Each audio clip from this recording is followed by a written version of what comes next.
And here we go. Are we going? Movie Crap Live. Hey, what's up? It's Jim, and this, after much delay, is Movie Crap Live. Preparing marmalade sandwiches. Oh, I wish. That'd be wonderful. I like that idea. That's cool. I'm waiting to hear myself. Should be live. It says I'm live. Oh, there I am. Hello, Austin. Hello, everyone. Cornbread. Everything is going well. Ran a little behind tonight, but Nathaniel Foga, Sleepy Time Forecast, Bruce Parker, Rice Lolita, Austin, Damon, Sinram. Hello, Sinram. Bruce Parker, Zane Powers, Austin, Rise Lolita, I think it. M Blood T. Really? I didn't know that. About Fred Hampton. That's interesting. Nathaniel Foga, Sunspot Mill.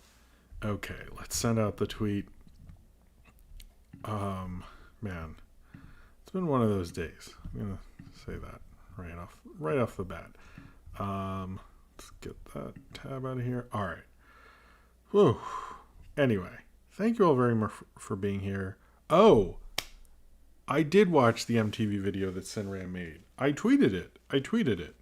So I did support. I tried to get people to watch it, but I thought that was a really cool video, and he explained it actually very well. I need to make one about Best New Filmmaker, which Sinram was nice enough to send me the list of, but that'll be a segment at some point. I don't know when, but I've been saying that since I started this show that I should do the MTV Awards Best New Filmmaker video at some point.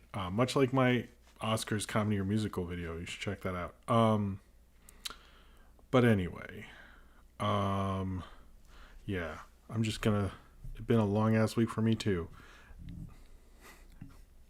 Mandela Butterfly and I are on the same thing. All right, I'm just gonna switch over because we should get things started because we're running a little late tonight. And hello everyone. How's it going? Wait, let me see my camera. I'm not even. Hello, how's it going? Okay, so basically, yes, are we good? You move that down a tad. We're in. There we go. Okay. Anyway, yeah. Sorry we're so late tonight. This is going to be a 3-segment show. It's sort of a slow news week because I did the entertainment news week because I did the Oscars. Covered that on the reaction. I will talk about a few Oscar things. Which I think I might have mentioned in the thing, but just to clarify and everything like that. This is a race to even. Anyway, this is a crazy show tonight. Anyway, hello, K-Master. But yeah, we talked about the Oscars before, but I'll mention that at the beginning. But most of this is entertainment news. I think at around midnight, I guess. And I did POS. Thank you for reminding me, Austin. Around midnight, I will just stop doing news to take the break. Because we have 3 segments. I think this will go till 12:45 most likely. But we'll see. It's been a long day. I do not think this will have time stamps on this one. I'll probably do those tomorrow night, just because I think after this I'm sort of done today. So anyway, apologies. I actually really take a lot of pride in my timestamps because there's so many people when I watch a podcast about entertainment and stuff and they don't, and it annoys the fucking shit out of me. So but there's only so much you can do in terms of time. So anyway, apologize if you're watching this later and you do skip around. Apologize for that. But nothing too much crazy happened this week. I feel like I'm just working on a bunch of cool stuff, and I'm happy about that. Some I can talk about, some I can't. I'm hoping to get a new month video. I'm all right. Don't worry. Just long day. That's all. Nathaniel Foga. I'm gonna finally, hopefully, get a new month video. I do actually have, all the footage of all the month videos. I didn't stop making them. I just stopped editing them together, I guess is the best way to describe that. So I need to get back on that. But Yes. Yeah, anyway. Um, but I need to get back on that. But I think the next one is May, and there'll be at some point I'll put out like 2 in a month. And I do need to do Mitchell's versus Machines. I need to post a tweet where it's like Mitchell from MST3K and be like, "Is this what you guys meant?" and something like that. But I would like to see that movie. In general, if it's a new Netflix movie, I mean, I can't really review it till the next week. I noticed a lot of people ask me though, and yeah, I don't think anything. Oh, I got 2 pretty big retweets this week, and I only bring this up because it doesn't happen to me a ton, and it's pretty cool actually. Owen Dennis retweeted my Infinity Train Book 4 review, which was insane. I thought I was just shocked at that right during the finish Infinity Train thing. So that felt really cool because I was like, oh, I guess he likes this video.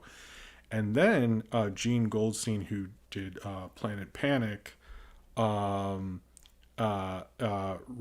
my thing. Or I believe he retweeted it, and then he responded, and we had a back and forth, and that was really cool. So I've not had 2 creators like my reviews in a week before. That's awesome. I've had like Tom Moore with my Song of the Sea review and certain ones before, and other filmmakers, but this is like a pretty intense week. Like Owen Dennis on Finish Infinity Train, and then Gene Goldstein. So I was like having a good time. Anyway, Austin, first super chat of the night. Jodan Baker, that potato of a man. That's true. Cheers to you. Thank you for that. I needed the caffeine. But yeah, that was cool. And then Gene Goldstein, I saw has a, like, Ian is on his podcast this week, which is kind of funny. How small world. All right. I can't think of anything else other than the new Looney Tunes are great. We watched a few of them tonight. There's new episodes, and those are really good. And oh, you want a soccer ball, Rocket Lomax? What? Which movie do you have a soccer ball for? Did I miss that? Anyway, that's cool, dude. Oh, hello, Ace the Wind Rider. All right, let's do the usual thing. This and pretty much everything I do is supported by you, the fans, either through super chats during the show, which I will take a chug of Red Bull and instantly have more energy, and then and read out your super chat, of course, or through Patreon, which is linked in the description down below. Starting to wonder, does this have? No. Well, it doesn't matter. Sorry. Linked in the description down below is the Patreon, which has all sorts of cool stuff, like my commentary series. Last night I put out a commentary of my first review of G.I. Joe Rise of Cobra, which is the first review I ever made. Did a commentary track of that. It's exclusive, or a commentary. I do a commentary series where I do Knock Force, Clues Theus, and all my reviews. And Skype calls, postcards, more power in the movie review vote. That happened this week, and everything like that. It has a lot of cool stuff. Anyway, sorry for that delay. I was just remembering if I did something in the description. Crazy night tonight. But yeah, it's a great way to help support the show. It helps me be able to have this new computer, all sorts of new equipment, helps me update, helps me continue to make videos, everything like that. And thank you very much if you were able to do so. If not, just liking or subscribing helps me out and helps these videos out. Or hitting the notification. I do a lot of instant premieres, not of the movie crap shorts, unless it's like a really special one, but usually of all the sort of reviews. So when I do Mitchell's vs. the Machines, I'll probably do an instant premiere, things like that. So there's more interactivity if you actually do that. It's like kind of cool. There's a reason to. It's not just to, know when every video comes out, but you can know when these special events come out as well. So it's kind of cool.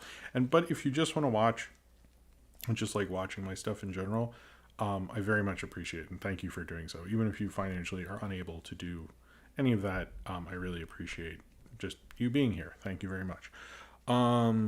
Movie crap Without Remorse. I would like to do Without Remorse. I do kind of want to review Without Remorse. I am going to see it. I don't know if I'll do review it, but we'll see.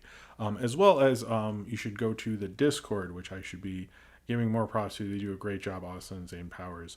I post things in general like, hey, what do you want me to talk about on the show tonight? I can kind of feel out what people want me to emphasize more. I do at the Ask Jim channel. They do movie nights where they all watch a movie together. They have video game talk, which I don't actually know what goes on there because I don't know anything about video games. Suggestions for Jim, everything like that. There's more interactivity. And if you like the people in the chat, it's a good, most of them are on there and they're hanging out and all that stuff. So yeah. And Jordan, Jordan, I don't know who that is, and Zane and Austin do a great job of running it. Oh, that's why you said the wizard to, okay, sorry, Austin. Blew that one. All right. Oscars. So the Oscar ratings were down. If you did see, and I guess the most controversial thing I've done in my entire life, I guess, was that the Oscar ratings compared to the Gaming Awards. The Gaming Awards does restrain worldwide numbers. The Oscar numbers were only U.S., so that's not actually a fair comparison. I do think I would like to know the global Oscar numbers. We always hear like some astronomical number. Maybe they are large enough that it sort of made us a lick of sense or something. But the ratings were down. It was like barely 10 million, which is pretty pathetic. But in general, like the movies weren't very popular. It was a very long award season. A lot of things leading to that. I had heard the Anthony Hopkins no Zoom thing before, that they were trying to work something out with him. It makes a lot of sense. I think he handled that whole situation well. I don't really blame him at all, actually. I blame the Oscars for that. How they handled that Chadwick Boseman thing and not giving him that. It's not really his fault at all. And some of the producers have said, well, it was good how it happened because everyone's talking about it. And I was like, I think everyone should be talking about how Chloe Zhao won, not how you fucked up at the end. You know what I mean? Like, and there were some people, and Perry Nemiroff brought this up on a couple, she was on a bunch of stuff, and she's a great movie journalist. And she brought up that not having Best Picture at the end is sort of disrespectful, because Best Picture, basically, like, almost anyone who works on it can say, I worked on a Best Picture. It is a big pride thing. I will say that for a lot of people in the industry. And the fact that that's not like the culmination of the whole event made it seem like stars are more important. And I was like, okay, that's actually a take I sort of agree with. So I don't think they should ever do that again, regardless of if they had given it to Chadwick Boseman or not. It does set a bad precedent. And I do think but yeah, not enough people did bring up the NFT, and there was a Vulture thing about the gift bags and the NFT thing, and the gift bag thing is just like ridiculous, and whether it's has anything to do with the Oscars or not seems to be a whole thing. Anyway, that's enough for the Oscars. If you want to hear me talk about more, there's literally a whole episode just about that. So this was the big thing, that Citizen Kane has lost its 100% on Rotten Tomatoes and is now not the highest rated movie. Although if you're at, how many movies are at 100%? I didn't care enough to look up that. But now, according to this, Paddington 2 is the greatest film rated on Rotten Tomatoes. There's a couple weird things about this. Basically how this happened is, if you didn't know, if you're not a dork enough to go through older films, Rotten Tomato things, you can actually find older reviews, like from the 70s or the 60s or something like that.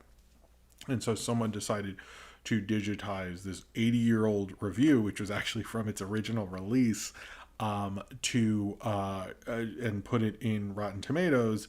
And when that happened, it bumped the score down, which is kind of funny. I did actually check. It was not a Hearst paper, which I thought would have been absolutely hilarious if William Randolph Hearst ended up taking. I really wanted that to be true. I kept looking through that paper's history, and I was like, damn it, Hearst didn't own that one. Fuck, that would have been so funny. That would have added like such a meta layer if you don't know about Hearst and all that. The whole thing with this is I love Paddington 2 and I love Citizen Kane. I think it's great for Paddington and Paddington 2. I think they're both great movies. And there's all this. I saw the thing go from oh well, Paddington 2 is so great, this is wonderful, to even like we underappreciate Paddington 1 to like it was crazy. I love the Paddington movies. They are absolutely wonderful. We watch them all the time. I wish I had reviews of those out. That is like one of the things I should shoot reviews to at some point.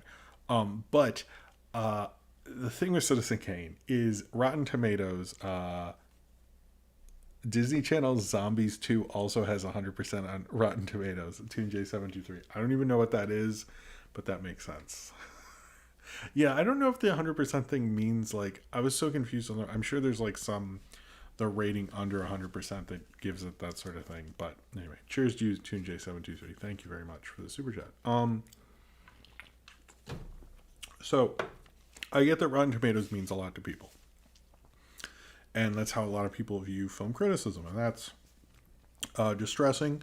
I think people should actually read criticism, not use an aggregate, and sometimes they'll look at it doesn't give a full scope of movies, it can be off, all those things. I say find critics you like and follow them, or just, watch me or something. But that was a joke. You should read a variety of critics if you want to. I read a lot of different critics. However, the reason Citizen Kane is considered the greatest film of all time, and I'll just give this sort of education lesson I mentioned on Twitter, is because of the magazine Sight and Sound. They had every 10 years or so, they have a greatest film of all time list. And I don't believe Citizen Kane was the first number one. I think it was like Potemkin or Tokyo Story or something. I forget. I'm sorry about that. But they're the first. There was talk, and you see in the 80-year-old review, actually, which this is interesting. They bring up that people were saying it was the greatest film of all time when it was released, which I actually had not really heard that before. So that was actually interesting to me. But Sight and Sound is famously the one that from like the 50s or 60s, when Citizen Kane got its re-release, because it didn't make very much during its release because Hearst like blocked it from everywhere. When it was like the 60s, I think, and it was named the best film of all time. And it had that title every 10 years. It would get the best film of all time until Vertigo took it actually in 2012. Now there's probably going to be a new list in the 2020s, and maybe Paddington 2 will beat that. That to me would be the real I beat Citizen Kane. Like, to me, Vertigo beat Citizen Kane because it beat it at a thing it was number one at for like 50 years or something. So the Rotten Tomatoes thing, I get the memes and the joke of it. I'm not too pompous to not understand that, but I want to explain that this is not the origin or has anything. Rotten Tomatoes has never been a part of the Citizen Kane is the greatest film of all time narrative, like, ever. It's just funny that it happened, but it's not part of it. So it's kind of like, anyway, to fully explain this whole thing. But I do think it's funny. I like how the director of Paddington was talking about it. I think it also, one of the things I like about it is I do think film is, there's serious and important films and impactful films and films that can say so much and all that crap. But here's what I'm saying. I think we are a little too stubborn and stodgy with how we view what a great film is. And I think the idea that Paddington 2 could be considered the greatest film of all time should show you that critical tastes and even the public's tastes have changed into what the greatest film of all time or a great film could be. And in the 70s, I do not think Paddington could get those kind of reviews. I think that is now because the critical taste and the public taste for that stuff. So I think it shows, like, maybe like we had an Oscars and everyone talked about like, oh, what are these movies? Like, these are too dark, these are too indie. And then Paddington 2 wins it. Maybe it's a sign that like you should be more adaptable to this time that people are considering like, Marvel movies and Paddington movies and stuff as interesting and as thought-provoking as indie films and things like that. And maybe we should be adapting to that taste. Maybe it says something like that. That's what I'm saying. Anyway, Zane Power says, are cinephiles pissed about this and Demon Slayer? I've seen no pushback to Demon Slayer at all. I think a lot of people are just like kind of confused by what it is, which I actually looked it up recently because I didn't know what it was. But cheers to you, Zane Powers. But I'm getting into that in a little bit. So my hair's being all weird tonight. Anyway, I'll fix it later. Um, where are we? Where are we? Okay. So finish Infinity Train. I have to say, regardless of how I felt about that, they should buy a billboard or something to do it. I think they did a hell of a great job making Finish Infinity Train number one. There should have been more coverage on it. I thought you really inspired Owen Dennis. It really felt like there was like a movement behind it. I have to say, regardless of, I feel like they should be doing different things, and I've expressed those opinions. And I did try to be a part of Finish Infinity Train. I felt like I had two tweets that went pretty far, at least for me. But to kind of add to it, because I do really like those movies, those shows. Sorry, that show, those shows, those series, whatever. I think they did a good job. I don't really have much to report on it. Just like it did feel like everyone was giving it a fair shake, which I think was great. In other, let's just do the three cartoon shows that are having weird fates in a row, shall we? Amphibia was supposed to have its season 2 finale, and then it suddenly got pushed back on the day, and we don't have a new date, which is like, I, I don't, I find the whole Amphibia thing, that is really distressing, and I think Disney should be treating these shows better. I think if like, it's interesting. I think HBO Max pushes like Infinity Train at least gets on like the main page of HBO Max. Amphibia does not get pushed on Disney Plus, nor does the Owl House and things like that. And I think they need to really think about I know they're all like, we have the greatest, biggest IP, but you have a lot of like smaller IP that's growing, and you should be accepting that as well. And I think it's like they're misunderstanding like the cult of amphibian things. I also wonder, like, I always hear about like, oh, there's all this talk in fandom. What are the fucking numbers on these shows that everyone goes to bat for? Because I'm more like, are the numbers big enough? Like Gravity Falls like was a cult thing and then exploded, but are the numbers promising enough that we should be arguing like, why aren't you pushing this further? And we also found out, and this was from the creator of Mao Mao, and a lot of people weren't sourcing it correctly, because until Ryan sent me the actual right tweet from it, so thank you, Ryan. I couldn't find the source. I kept people saying like Mao Mao season 2 isn't coming out in the summer, and I was like, where is this coming from? And I saw the actual the actual thing. I will say, I think that's unfortunate. I hope Mao Mao comes back. I know I, in my Planet Panic thing, said I like that a lot more. I still like Mao Mao. I need to catch up more with it, but I hope it gets to come back. I don't think we know when it is coming back, which is really unfortunate. But we'll see what happens there. I think, I don't know. Animation's not having a great week this week. It really, really, despite Demon Slayer not having a great week. And then, I guess this is short because there's not much to say. I saw Scott Pilgrim is back in theaters. I actually saw it in theaters, the first time. So I think I have my ticket stub right in here, but I don't think you want me to live stream me going through my ticket stub Ziploc bag. But I saw with this release, and I'm glad people are seeing it because it is a fun movie to see on the big screen. I've projected it a few times. I used to project, and it really does light up an audience.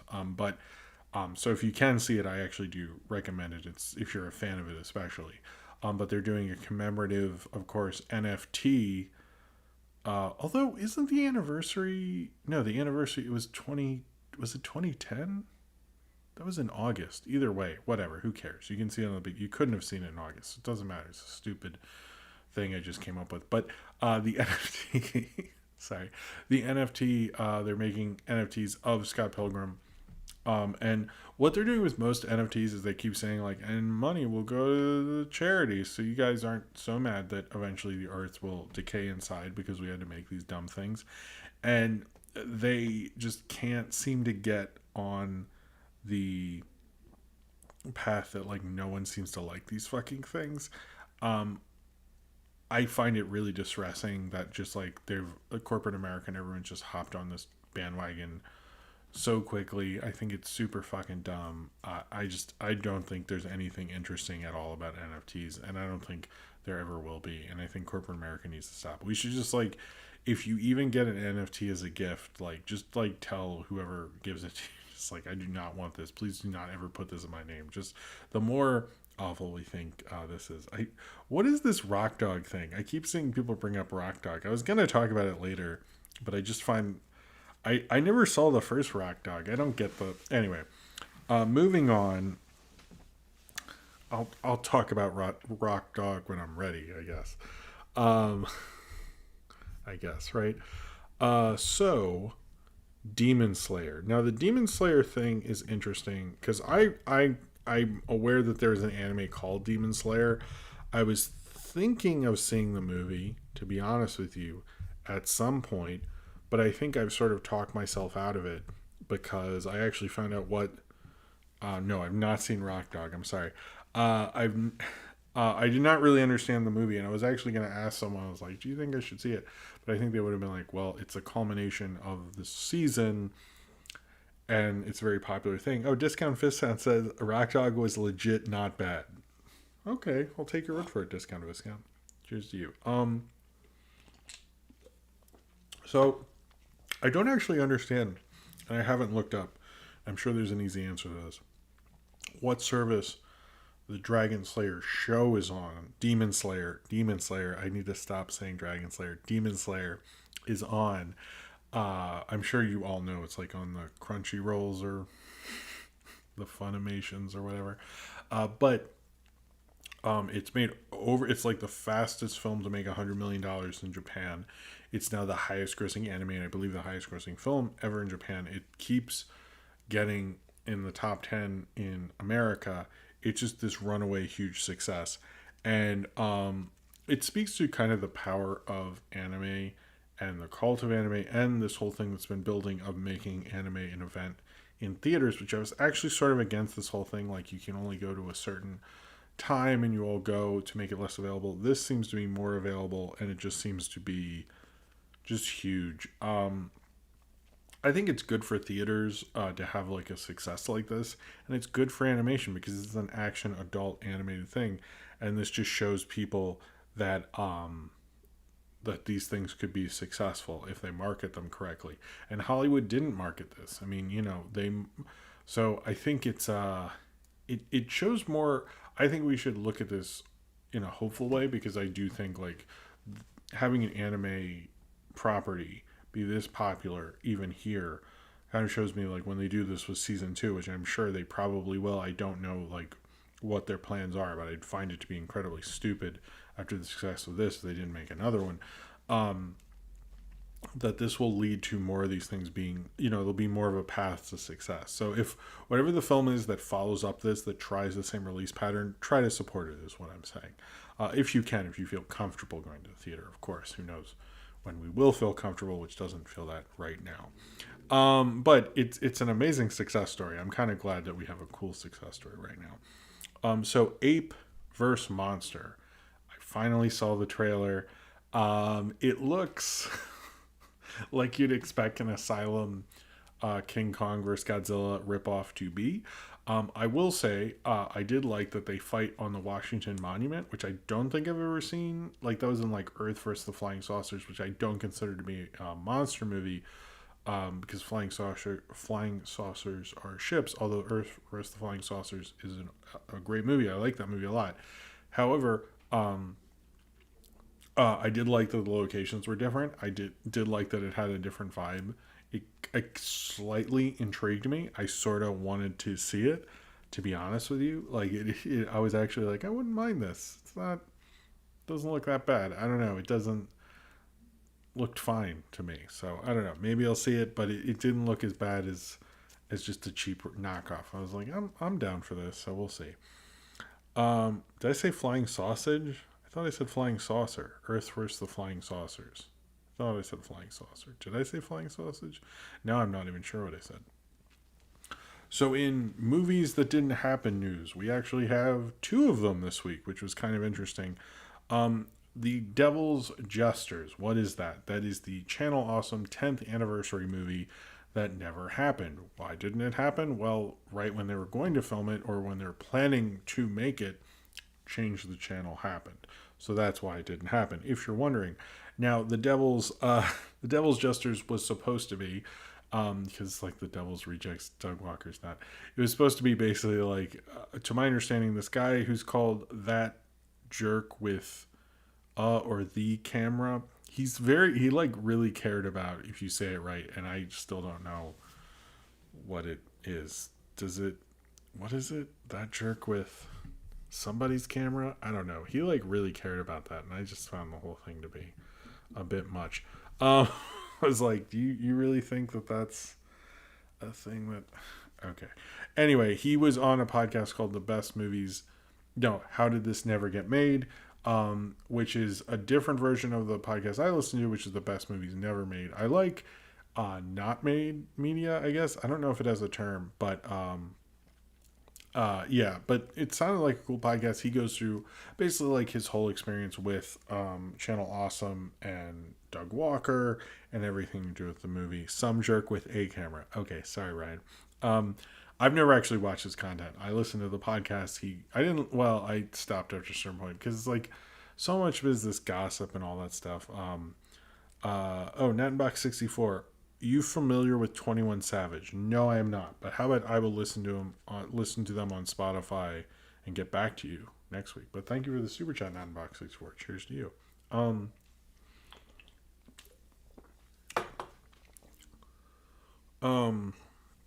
But yeah. But how did this not get made? Had him on the podcast. They go through the whole plot. It is sort of a horror thing, and it has this meta element where they talk about how when they're making that basically these horror creatures are going to kill all these critics because they've made it so it's like too cliched to kill anyone anymore. And so they go to kill these critics who the critics are making a Channel Awesome movie, and some of them are writing a script about the making of it at the same time. Ryan Welchison said Tony Goldmark, Some Jerk with a Camera, is among one of the best and funniest videos around theme park media. High recommend. Okay. Sorry, Ryan. I really don't know him that well, but if you want to check him out, you can. Sorry for being disrespectful. Cheers to you, Ryan. He's also got a podcast for Crane Ryan called Escape from Walt Disney. Oh, I like that title, where he reviews literally anything on Disney Plus, choosing at random. That's interesting. But anyway, he goes through the whole thing and how when they're making the movie, they're making a Channel Awesome movie, basically, and then the horror creatures descend on them in a Channel Awesome movie, and then people are writing a script about the making of the Channel Awesome movie while someone's also coming up with the porno parody of the channel. There's a lot of meta-ness, but they're not saying anything with being meta. It's like just meta for the sake of it. It sounded maybe a little better. Apparently the idea was to actually try to make a good Channel Awesome movie, which I find to be oxymoronic and also interesting, that it seemed like they were going to try to redo these and have an actual crew, or that's supposedly the plan. It didn't go before cameras. He goes through the whole thing, and he had a version of the script. If you've listened to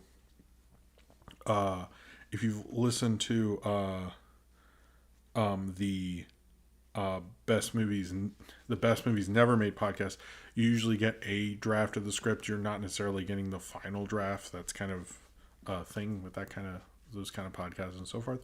But it sounded sort of interesting, but it's interesting to hear, like, sometimes, much like if I heard a podcast, the Blast Points did an episode about the Star Wars Celebration that happened before, the one right before Lucasfilm was bought by Disney. And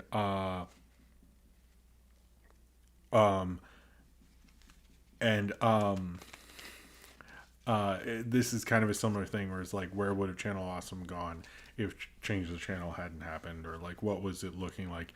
And they completely changed, and they lost a lot of people and all that stuff.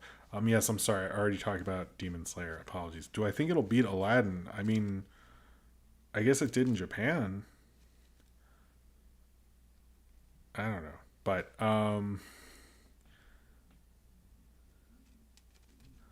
yeah. Anyway, I have nothing against him. Sorry, I thought it was interesting. He has such a convoluted name, and anyway, he's fine. I've never met him. It was a lot of him like going through a lot of drama, but if you want to know about the podcast, that part I think is solid. I don't know. I think I've had my fill of Channel Awesome stuff. I did find the movie kind of interesting, like the idea that they were going to try to evolve a little bit, or at least that was what was thought of as maybe. And I think the Slipknot guy was going to be involved with it. Maybe, you know what? I wonder, would the wall review not have happened if the Devil's Jester came out? I don't know. That's something to think about. So the Flintstones, no, sorry, jumped ahead. The Far Side movie. So we got a interesting revolution on Twitter from an actor named Dirk Blocker. That's his name? Okay. Who tweeted out basically a test for a Far Side movie that would have been directed by Alan Rudolph. To our understanding, apparently it was a little known that Alan Rudolph was working on a Far Side movie in the 80s. We don't know what the script was going to be. We don't know what was going to happen. Is it really called Dirk Blocker? I keep saying that. Anyway, Dirk Blocker, whatever. Okay. But we don't really know what this would have been. If you find the tweet and see the pictures, they just look like people who were like caricatures that were on the Far Side. I'm wondering if it was anything like the Tales from the Far Side special. But this was not, I think, when the Gary Larson retired or something, much like it seemed like the animated things were going to be, which was surprising. I was surprised this happened in the 80s, but it seems like they did tests, which who knows what happened to the tests, and then we're like, this isn't going to work, and just didn't do it. So that's interesting. I hope one of these podcasts can find a script of this. I would love to hear about like what this was going to be. But yeah, no one knew about that till this week. I don't think it's lost media. I guess it's just called Never Made Media, basically, which is kind of interesting. So this movie, there's so little known about this because of because we don't know what the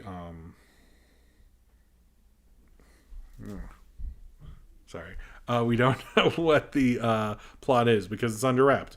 But Gary Gray, who directed Fate of the Furious, is directing a new movie with Vin Diesel called Muscle. That's all we know. Apparently, there was a lot of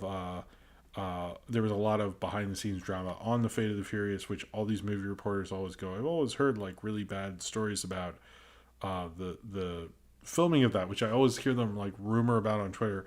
And the only thing is that The Rock thought Vin Diesel was a candy ass, but apparently there was more. I'd love to hear a book on that at one point, but apparently he's still working with F. Gary Gray, and they're working on a film called Muscle, which I'm assuming has action in it, maybe. Or, I don't know, but it happened. So it was announced that there is going to be a Flintstones sequel series called BedRock, and Elizabeth Banks will be voicing Pebbles, I'm assuming as a grown Pebbles. Is it Rock? Would she be a rock then? Anyway, here's the thing about the Flintstones. I think if you executed BedRock right and it was done in more of a modern way, and a different style of comedy, I think this could work.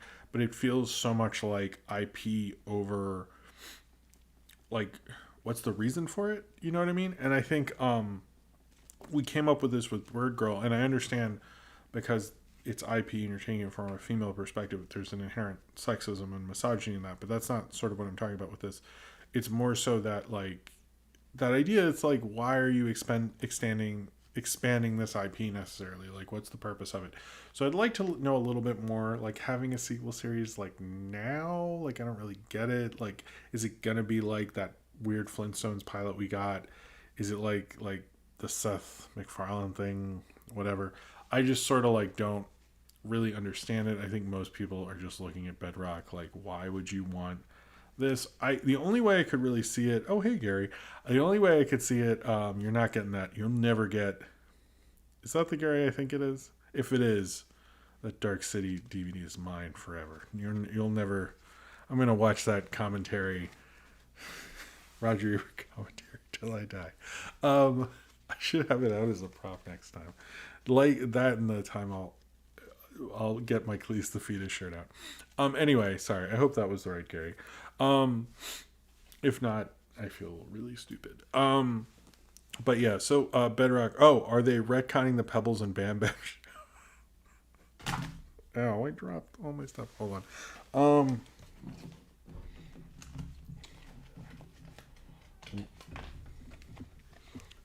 Sorry. Okay, retconning the Pebbles and Bam Bam show.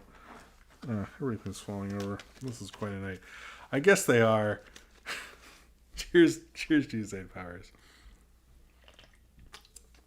I'll never give that Dark City DVD. I know you used your telepathy to knock over my cards just then. How fucking dare you, Gary? That was really out of line. You left that DVD on the street. You need to get over it. I won't get over it. I will watch it all the time and go like, hey, they also filmed The Matrix on this set. Look it up. IMDb trivia.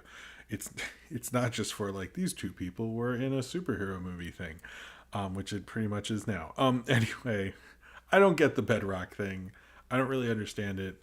I don't know why Elizabeth Banks is involved. I don't get any of it. So it just whatever. TuneJ723. Steven Silver did character designs for a Flintstone show, which looked like a Celebrity of the Week show, but I think that's different from this. Yeah, I think they've just been trying to do something with the Flintstones for a really long time. But also, thank you for the super chat, TuneJ723. I really appreciate it.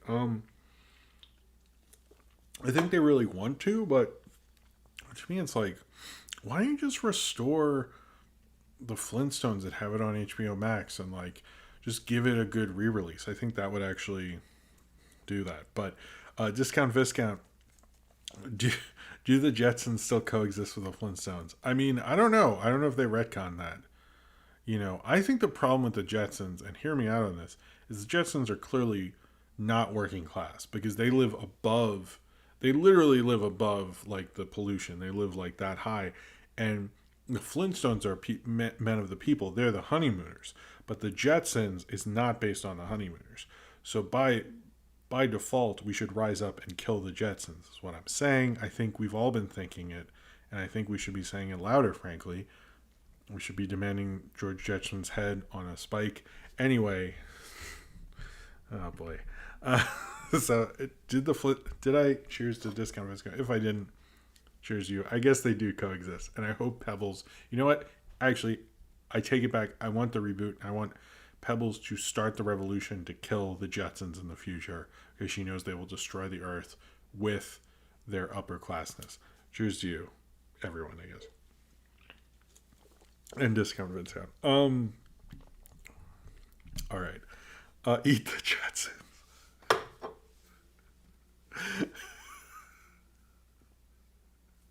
Okay, Ryan Walterson. The movie Crap Drinking Day. Take a shot every time Jim drinks Red Bull, smacks his lips, flips his notes. No, those are just my cards. Gets sidetracked by chat, interrupted by the cats, or sums up something with, yeah. I like that. Thank you, Ryan. Cheers to you.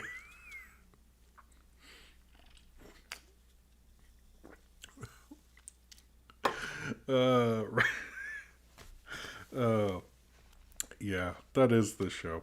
Okay. You know what's funny? I've listened to other shows and I'm surprised that like I don't get as sidetracked as some people, but at least mine are like, the Flintstones should rise up and kill the Jetsons. Everyone else is like their grocery store stories. Mine, and I have good grocery store stories too. Maybe I should just say that. Anyway. Moving on. Adam Wingard is in talks to make another MonsterVerse movie, which would be Son of Kong. It will have a lot to do with the robot was clearly a slave. I'm gonna move away from that. And plenty. Sorry. Okay, we're back. Adam Wingard is in talks to develop a Son of Kong movie, which would be a follow-up to King Kong vs. Godzilla. Apparently he had a lot to do with developing the Hollow Earth thing, which to me is just like, hey, what if we made Skull Island cooler and bigger and it's in the earth? And you're like, cool. I mean, that's like what it is, right? I mean, that's like the whole thing. I mean, it's a good concept. I think it's smart.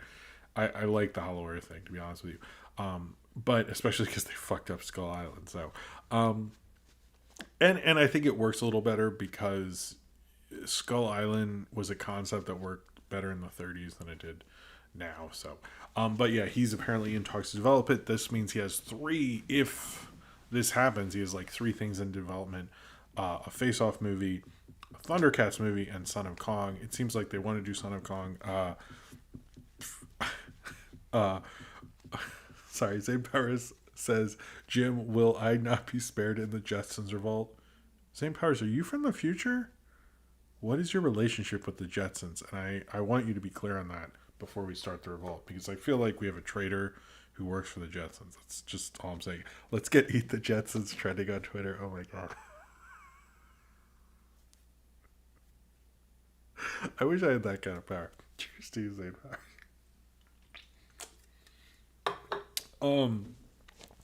So anyway, yeah, I'm curious to see what happens with Adam Wingard and this, but it is interesting how much he had in developing the whole thing. It seems like, oh, anyway, sorry. What I was going to say is, there was a lot of doubt about Godzilla vs. King Kong beforehand, especially before the pandemic. They really were not releasing trailers for it early enough, not releasing information. It seemed like they were doubting it, and apparently, according to a lot of different reporters have on podcasts and Twitter and so forth, have said the reason why the next one wasn't developed right away is because this was really a test for the whole thing, where they're like, look, if this is it, and we move on, but if this is successful, we'll make another one. And it seems like they are committed to making more of them, even though they didn't want to say that. They want to say I don't know, this is probably it. That's apparently corporately what was sort of going on. So hello, Evil Ghost Ninja. That is a cool name. Yeah. That was the terrible remake of Brain Scan. Nice. All right. Where were we? So apparently a Sabrina VHS tape left someone in hot water. A Sabrina the Teenage Witch VHS tape from 2000 was left someone with basically a felony when she went to change her name. She didn't know about this. She had an outstanding warrant basically for lost property when she went to change her name because she was married, and a lot of people get married and change their last name. We didn't do that, but that's, I don't know. I'm not getting into the last name thing, but I get upset about it.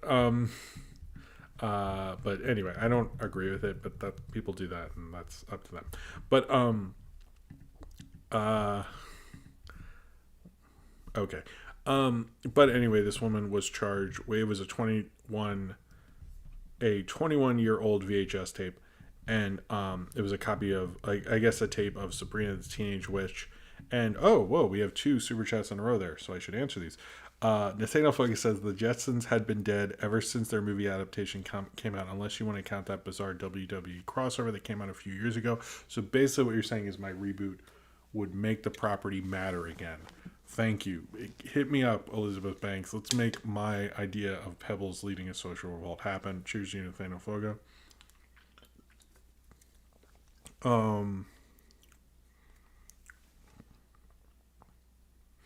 Ryan Walterson said, sidebar, don't know if you had that in your notes, but the Asylum's latest Mets Ape vs. Monster is now released to the public. Seen any Asylum movies? I've seen, I think, just the one MST3K did and random ones on the Asylum Pluto channel.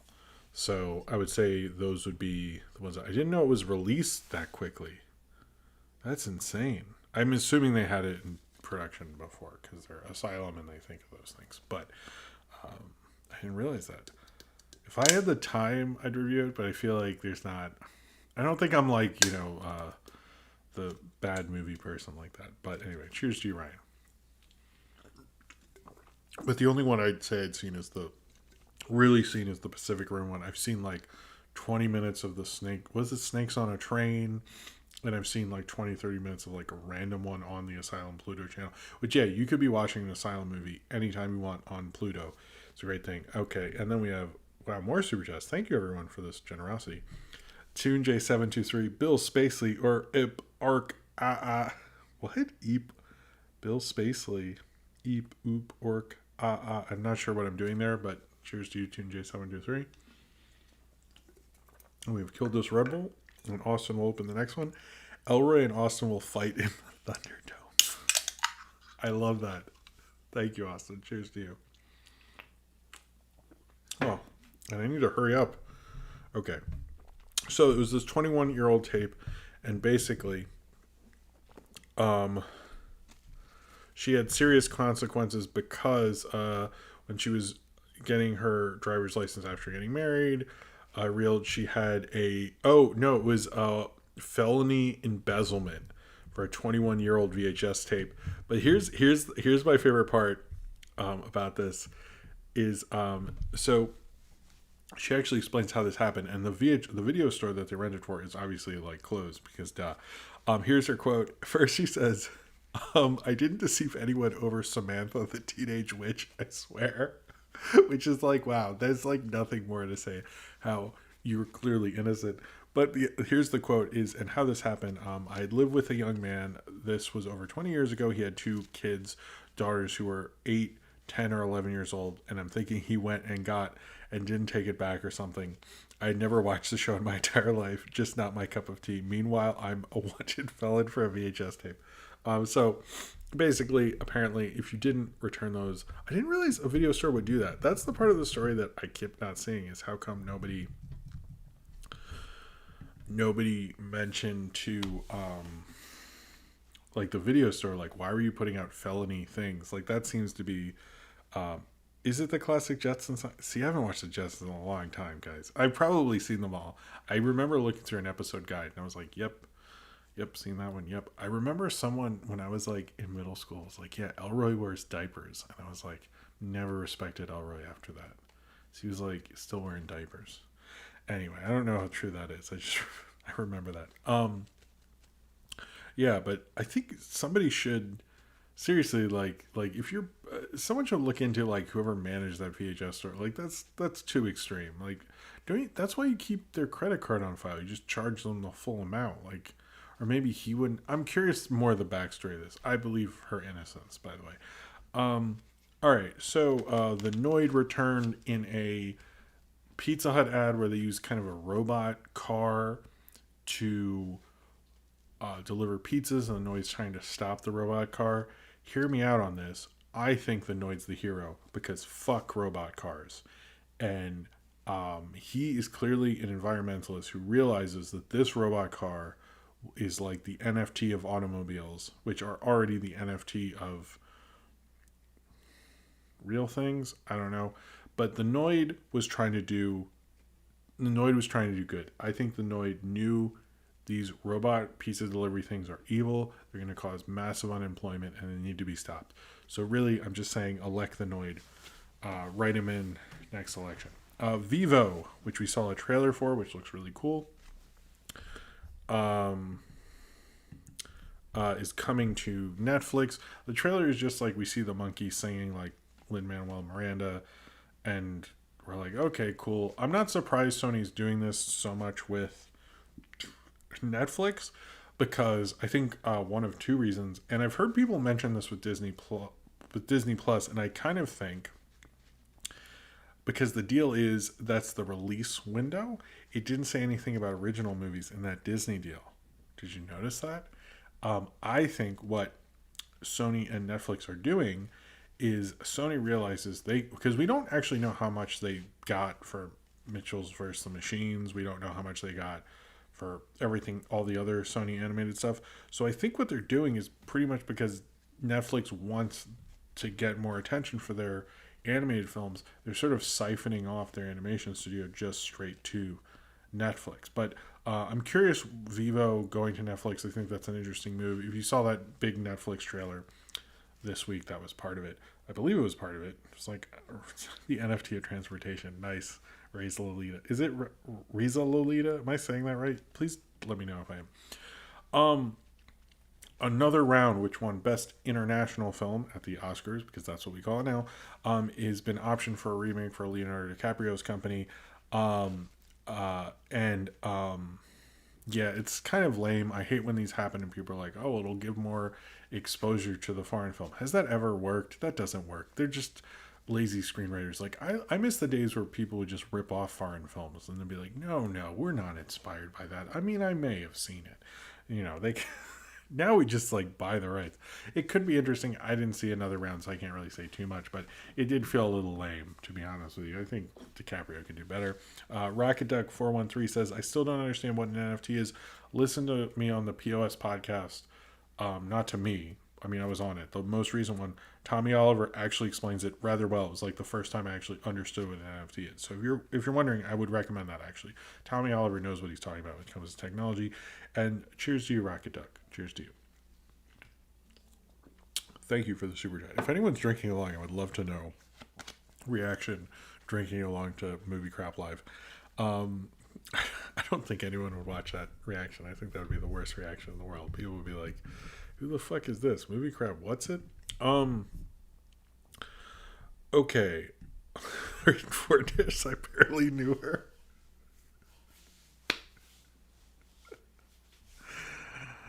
Oh, that was entertaining. All right. I got that. I hope everyone else did. He was at least clever about it, you gotta say. Twilight of the Dead. This was kind of the big news. I think it was pretty big that George Romero was preparing a final film in the Dead story, basically. It was, I guess it was early in development. His widow, who had married sort of recently, close to his death, was helping develop this with screenwriters, and now they're looking for a director for a film which would be called Twilight of the Dead. The interesting thing about this is he made two films, which I believe it's like Survival of the Dead and Diary of the Dead, if I have those right. Those, apparently they're like any good franchise, which is funny because he kept saying they're part of the Dead films or adjacent to them or whatever. This film would be a follow-up to Land of the Dead, following the kind of smart zombie that we saw in Day of the Dead, Land of the Dead, and now would be in Twilight of the Dead. I'm actually curious about this. I saw Land of the Dead in theaters. I don't remember it very well, to be honest with you. I was fine with it. Did have a Super Mario Brothers movie coming together thing, so I guess I had to mention that. But it's interesting seeing Romero. It seems like they're really trying to develop this.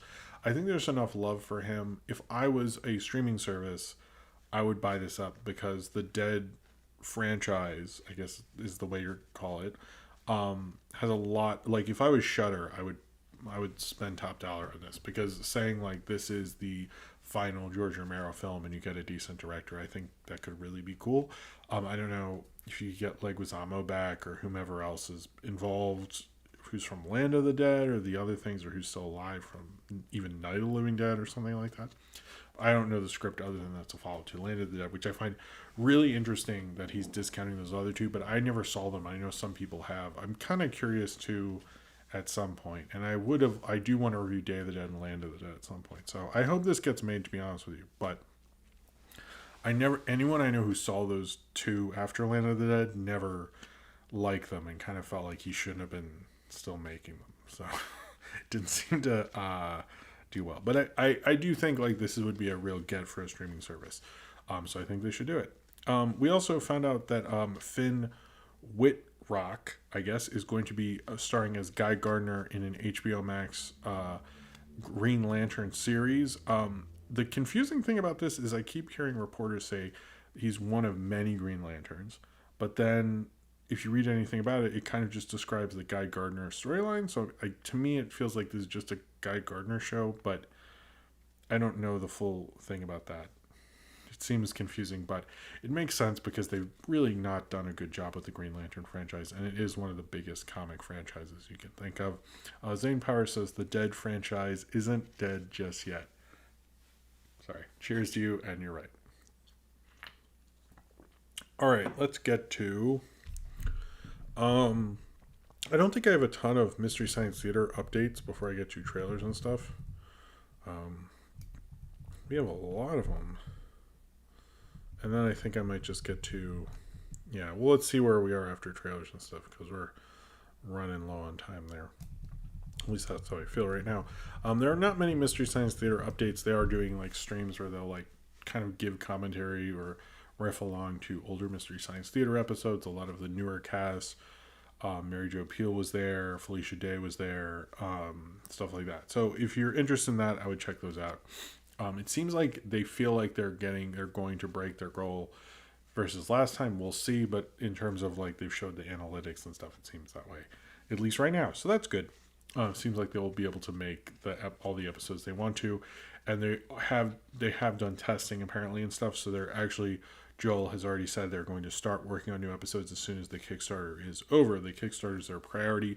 Oh, and also Double Toasted did a great interview with Joel. I have to say, I listened to that this week. It was really good about history of bad movies, everything like that. They did a wonderful job. I like Corey's interviews are really good. I need to listen to more of them.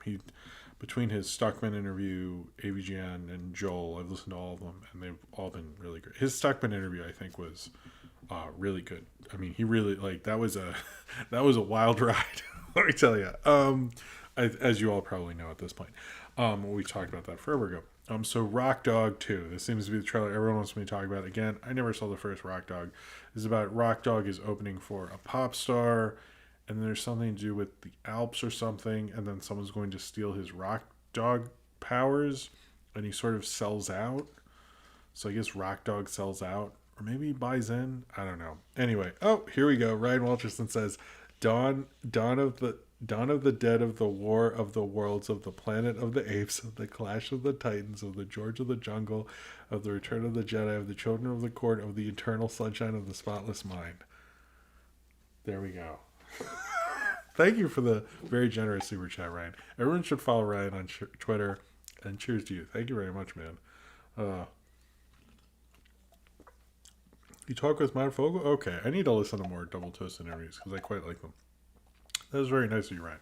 And that was a mouthful. Cheers to you, sir. All right. Yeah, so I haven't seen Rock Dog. I think I just skipped it at the time. Whatever, but there's going to be a second one. It seems like it's the new Norm of the North franchise. But I have no, Norm and I are tight, you know. He's the Blue State Barnyard, so I love him. We also got a trailer for Rick and Morty season 5, I believe. My thing with these trailers is it does seem like the family together is going to do adventures. It really just feels like the whole family is going to be together, the entire cast. It's going to be maybe less dysfunctional. I really get that vibe, which is an interesting place to put the show in, but I think it might be like, well, what else are you going to do? Because it did feel like, and I think I mentioned this before with like Deadpool or the road movies, you can't keep doing Matt Young, who produced Rock Dog sequel, who not only produced Clifford, as it said in the trailer, he produced the Norm of the North movies. Oh my god. Well, because of Auteur Theory, I have to see it now. But yeah, it does feel like, because you can't just keep breaking the walls and stuff, maybe they're just like, let's just have them be together. It'd be more shocking to have this family unit all together and work through their problems as a family than it would be them fighting and ripping themselves apart all the time. Maybe, but we'll see. The Usaki trailer with Lakeith Stanfield looks really cool. I'm kind of curious about that. I don't know if I'll have the time to watch it, but Lakeith Stanfield sounds like a great samurai in that. I think I talked about the Vivo trailer. There was the Netflix trailer with all that stuff. It had everyone, celebrities watching everything going on and eating like popcorn. It had a long list of movies that were announced. I would read through them all, but I don't have time for that. But I did read through them. It sounds interesting. We'll see when we get more trailers about that. But they're going to have a movie a week all summer. And then I like that Zack Snyder had something about like can it be any longer? Haha, Zack Snyder. I like that he says that. Well, he's at Netflix and not at HBO Max, so that was kind of funny. I think that his zombie movie is going to be quite a big hit. We had a Loud House, the movie trailer. The interesting thing about this is when you watch the trailer, it keeps saying the Loud Castle. Why is the movie not called Loud Castle? Was that like a plan at some point? I don't know anything about that. I really don't know Loud House as much as everyone else does. I've seen a few episodes. I'm not really that into it. I don't think I'm going to review the movie necessarily, because what am I going to, they're in a castle. Who are these people? It's going to be an awful review. So I'm probably not going to do that. But it looks good. We had a trailer for Wish Dragon, which was exactly like a trailer for Wish Dragon we saw like a year ago or some shit. But it has Netflix on it and it has the date, which was June 11th, if you're wondering about that. I saw the trailer for a film called Port Authority, which is actually kind of interesting, showing a young man who comes to New York through the Port Authority, which is a bus terminal, famously in New York, falls in love with this girl who is trans, and he is, never done. It's kind of like brought into the big city and brought into this new love, and it looks like actually a cool movie. I wanted to talk about that. I have nothing against Loud House. I just haven't gotten to watch it that much, by the way. We had a Sweet Tooth trailer, which looked kind of cool. It is produced by the Downies, and it's a DC thing on Netflix, which is corporately epically confusing. But it looked like kind of a cool post-apocalyptic show, and with Will Forte. I'm a little curious about this. Then we have the other things is the voices of Ed and Eddie reunited on a podcast. I did not really get to listen to it, but it sounded like kind of cool. And we had a trailer for Luca Slash Film Daily, and I'll post this in the Discord tomorrow, sometime this week. Had an interview with one of the animators of Luca, and it seems like, and if you look at the trailer, I agree with this, they're going for more of an animation style. They specifically reference Future Boy Conan as an influence in that Slash Film interview, and it does seem like they're going for a more cartoony, like even stop motion feel. They mention Lycan Aardman specifically in interviews and other things I've heard.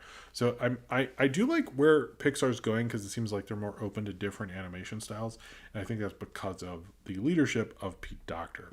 Okay, I'm just gonna pick at whim a few things. Okay, here's a few things that I just want to talk about. I'm skipping over a bunch.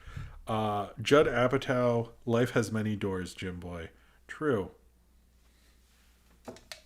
sir. Cheers to you. I feel like that's referencing something, and I didn't get it, and whatever. I think he means. Anyway, Judd Apatow had that quote that someone was quoting him about Parasite that made him look completely outdated, and kind of like, I'm liking how this older group of comedy directors are constantly wanting to talk about how bad and awesome they are. Like, what was that Adam McKay thing where he talked about how he's more political than Aaron Sorkin? And I'm like, dude, like, you both suck. Like, I don't understand like what this is going on. But he basically said that Parasite like wasn't funny, which it was, and he didn't get it. And basically, like, he doesn't talk about any of the class stuff, like how it was so serious and why it's, like, Best Pictures used to be funny and all that stuff. It's an edit. Okay, sorry about that, guys. I've watched some Ed and Eddie, but, it's not. Sorry, guys. Hello, William Ellman. But, yeah, it just seemed rather clueless, particularly from a guy who made This Is 40 and makes films about people with extreme wealth. Not liking Parasite was a little rich for me. We keep hearing this thing about Pixar employees being upset about the film's not being released in theaters. The thing with that, to me, still is kids under 16 can't get vaccinated. These films, I believe in the power of animation. I think animation be for everyone, but there's no doubt to me that these films are very much targeted as children, and we should not be encouraging kids to go to theaters until they're vaccinated, which is in 2022. I think it is, regardless of the ego and the idea that maybe there should be a surcharge, something like that. That's fine to have that argument, but I think we should try to encourage kids to be inside right now when they're not in school, and not be in crowded places like that. So, or be inside or be out, just not in theaters. I'm not saying that correctly, but I think there's more at play than just like the ego of the studio itself. So that's how I feel about that. Zane Powers said, remember how woke culture killed The Hangover? Yes, and I noticed the guy who made I almost talked about this, the creator of the Entourage was talking about that as well. Cheers to you, Zane Powers. And the funny thing is, he talked about it, and when he talked about it, he was actually incorrect. He was like, it's not even on the must-watch list on HBO Max. Like, I love when people get upset and obsessed over the trending thing in on these streaming services, because one, they differ from customer to customer, so they mean absolutely nothing. So it's hilarious when people are like, they had all-time classics and Citizen Kane wasn't on there. I'm like, call your neighbor. It might be on your neighbors, or it might not be. Those are not like set in stone, like algorithmic things or how the company feels about something.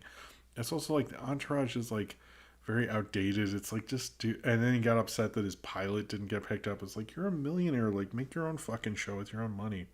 Just anyway, the creator of Entourage just see all these creators of like these like things that were like frat boy stuff are such sensitive little babies. It's hilarious to me. Um, okay, a couple things and then I will take a break. Predictably, I am actually running out of time now.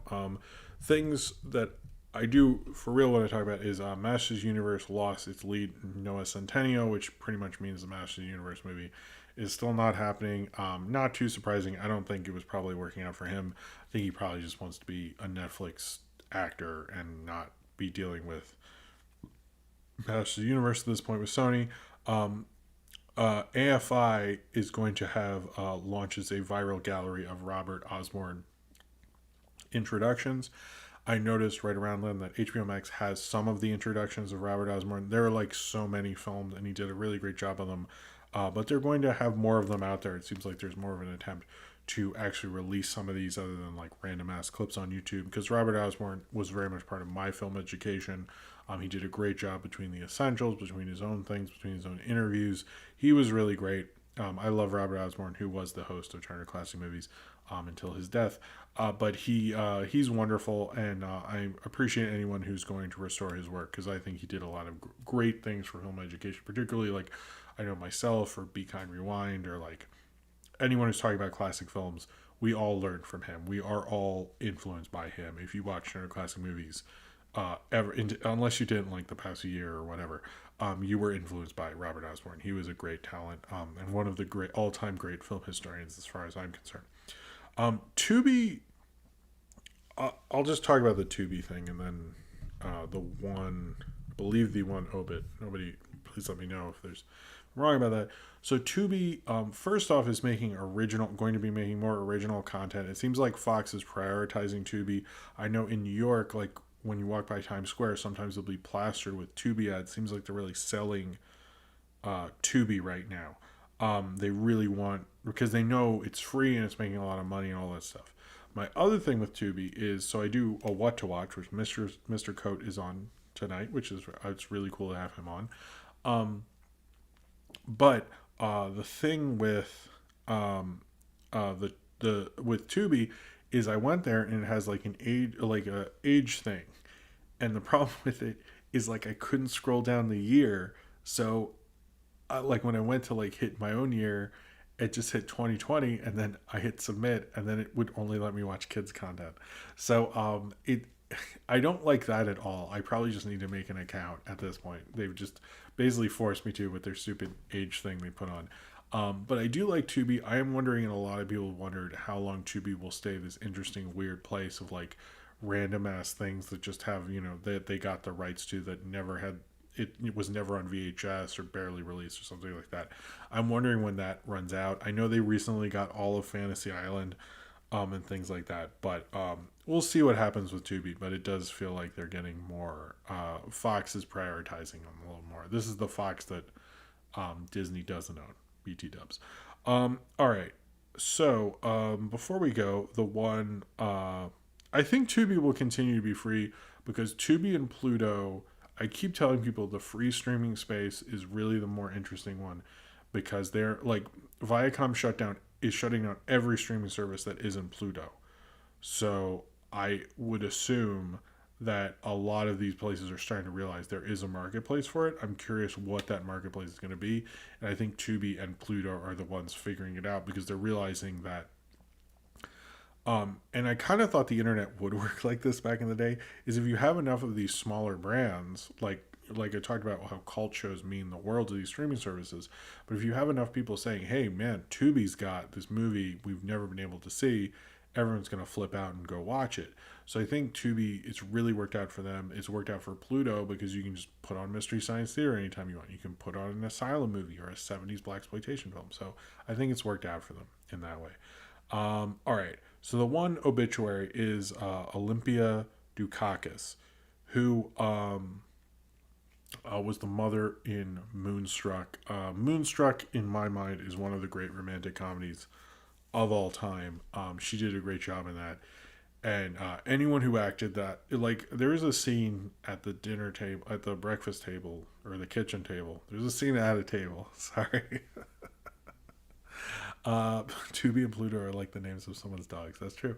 Um, that's probably one of the great, I think, acting scenes. Just seeing them go back and forth. Every actor in that is like at the top of their game. Cher, Nicolas Cage, everyone in that scene. If you've never seen Moonstruck, it is really a wonderful motion picture.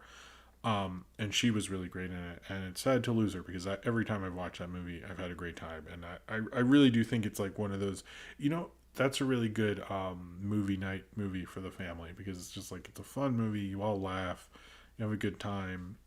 If you're ever like, why do people care about Cher? If you never heard like, if I could turn back time and stuff, it is that movie. Like she really did have the goods. And anyway, all right. But yeah, she was great in that. I know she did other stuff, but that was kind of the big thing. All right, so I'm going to use the bathroom. We're going to do 3 segments and then questions. I didn't check in the craziness of tonight. I didn't check if there are more questions beyond this one person. So I'm going to check right now. I apologize for that.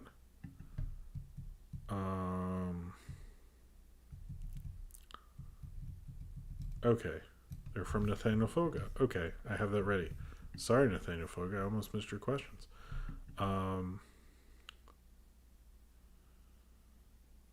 Okay, I have them now, so we're good. All right, so I'm going to do, yes, when we get back, it will be the best, the What to Watch with Mr. Coat, which is really cool to get him to be on. And then the Helluva Boss and 22 versus Earth. So I'll be right back after a few minutes. You guys hang tight. What's Mighty Rem Laser? I do not know what that means. Cher did win the Oscar. You're right. Anyway, I will be right back. And hello, Adrian Sierra. I liked Adrian Sierra having a comment in the Barnyard review. That was great. I'm wondering if I mention Juana Man, will you just like know instantly? I'm curious about that. Like, I don't think there's an algorithm for that, but maybe he's invented one just for Juana Man. All right, I will be right back. And also, thank you all for being here. I'm sorry this was a little delayed. You guys are always a great audience. Apologies. Sometimes it's just hard to get everything done in one night and everything like that. But I really do appreciate everyone being here and the super chats and everyone being as nice as you are. I have a really great audience, I gotta say. Anyway, I will be right back.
Okay,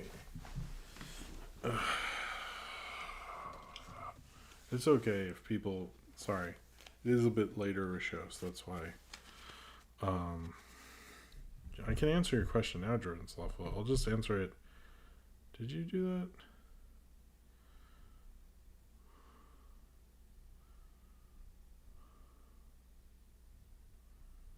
Did you do that early? I don't see it. Anyway. Whatever.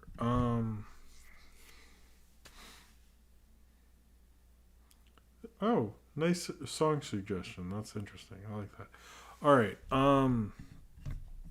Let's I think the Mr. Code thing will play. I know I've tested it. It will play. I just might need to reset it up when we get there. But I have no power over you, Alex Menace. I like that. All right. Let's. So basically, once a month, I go through. Hi, Joe. Nice. Okay, let's just get into these segments. Some of the. I'm worried I might have suggested one last time, but I'm gonna do it again if I didn't. Because. Anyway, so once a month, I do a segment, or I do. Whoa, let's do this again. Okay, so once a month I do a video that's called What to Watch, where I give you streaming recommendations. It's both kind of tells you like what I'm watching that's not something that's made into a video, and just tells you some cool stuff to watch. It's sort of just a movie recommendation thing. This month I have Mr. Coat on. He has a great YouTube channel. You should check it out. He makes lots of great content. Very happy to have him on. But first I will get into my recommendations. Then he will get into his recommendations. And they'll be listed below in the description of this video with the streaming service associated with them, because this is multiple streaming services and not one specifically. So first I kind of got into a Dolomite thing with this. I don't know if I mentioned this last time, but I watched My Name is Dolomite with Eddie Murphy, which is a really great movie. I found it kind of inspiring. Just someone who's older and stuff. I liked his other previous movie about filmmaking, which was, I guess, Bullfinger. Bowfinger. Sorry, Bullfinger. Bowfinger. Wow. Okay. I really like that. And then Dolomite, the actual Dolomite movie, which is on YouTube. In fact, a lot of Rudy Ray Moore stuff is actually available free on YouTube. So if you've ever wanted to watch Dolomite, watch it free on YouTube. As well as I watched Rachel and the Stranger, which stars Robert Mitchum. This was Robert Mitchum and I think it's Loretta Young. It's not the greatest movie in the world. It's basically like this guy, his wife dies, and Robert Mitchum is like overly friendly with her, and then he gets a new wife in a weird way, and then Robert Mitchum likes her also. I don't know. It was a big Robert Mitchum movie at the time, because it was the movie that came out after he was arrested for marijuana. Although when you hear that, you think it's going to be really cool, and it's like not. So whatever, but it's an old movie I watched. It just wasn't. It's surprising when you hear that, like, oh, what's the movie they released? It was a big hit after. Oh, that's like, it's like a fine little nice like Forced to Be Married kind of movie, which there were like actually a lot of in the 40s, 50s. I've seen better ones, but it was kind of nice and fun if you're into that. Bram Stoker's Dracula, I had not seen it till recently, actually, and I had a really good time with it. It's very visual. I think Roman Coppola, I believe, made all the Muslim in-camera special effects, which are really cool and lyrical and awesome, and like an old, like, it's almost like James Whale directed it. It's probably more of a great tribute to kind of Universal horror than any Universal horror movie of the new breed I've ever seen. Francis Ford Coppola did a great job. It has like an insane cast. It's like such a weird kind of early 90s kind of auteur movie or whatever, but I really absolutely loved that. I had a good time. I'm glad I finally saw it.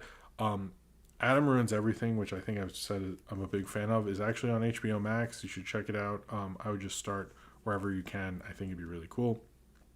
It's just him, ruining things. I've noticed all the YouTube stuff is gone. They're just like clips that don't have the full thing, so you actually can't really watch it on YouTube. So if you ever liked Adam Ruins Everything, it is on HBO Max. I believe they have all the seasons.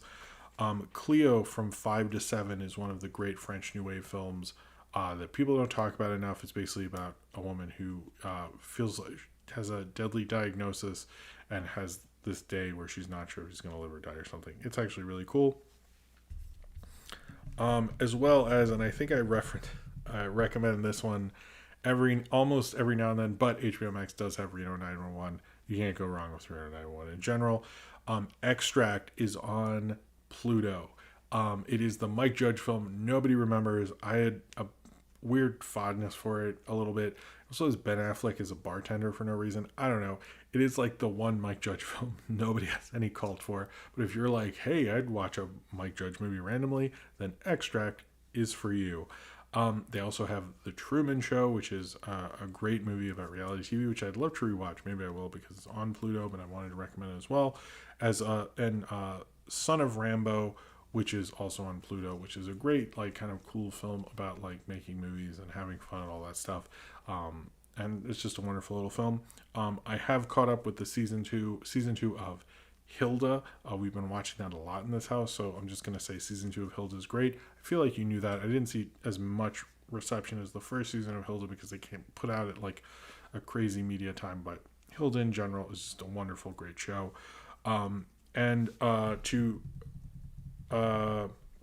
To end this before we get to Mr. Coat, I wanted to recommend 2 Oscar films. One, Ma Rainey's Black Bottom is really great. If you're upset about Chadwick Boseman, why don't you watch his last performance if you haven't already? I'm not trying to say everyone who got upset didn't, but why don't you watch his last performance? He does a really great job. Viola Davis is really amazing in it. It's generally a very good movie. And also the film that won Best Picture, Nomadland, is on Hulu. So if you have a Hulu account, it's a really great movie. I reposted my review this week, as I do with any time a film wins Best Picture. And Frances McDormand is really wonderful. It's not as pretentious and boring as most Best Pictures are. It's actually, like, got a lot of heart and wonderful, and Chloe Zhao does a great job. So you should definitely check that out if you do have a Hulu account. Oh, thank you about that, Cornbread, about the Truman Show. All right.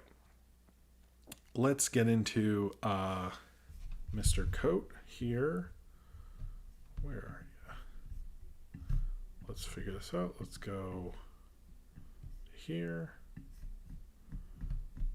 Very much thank him for being on. And I'm going to cut to him. Here are my streaming recommendations, and I've tried to choose from a variety of streaming services. First, I want to recommend a charming show on Apple TV Plus called Ted Lasso. Starring Jason Sudeikis as a sports coach who goes to England to help with a local football team, this series is really funny and also incredibly uplifting in its presentation of the main character. It is quite possibly the most realistic portrait of an optimistic person I've seen, and if you're looking for a show to brighten your day, Ted Lasso does the trick. Moving on to Disney Plus, I think the documentary Free Solo is worth a look. Centering on the exploits of a man who climbs mountains without a rope, it is a fascinating look at the strange adrenaline rush he gets out of this activity, and the cinematography is beautiful in showing the landscapes, although I would be cautious watching this film if you were afraid of heights. My next recommendation is a movie you can actually watch for free legally, because it's in the public domain, and that's Charade.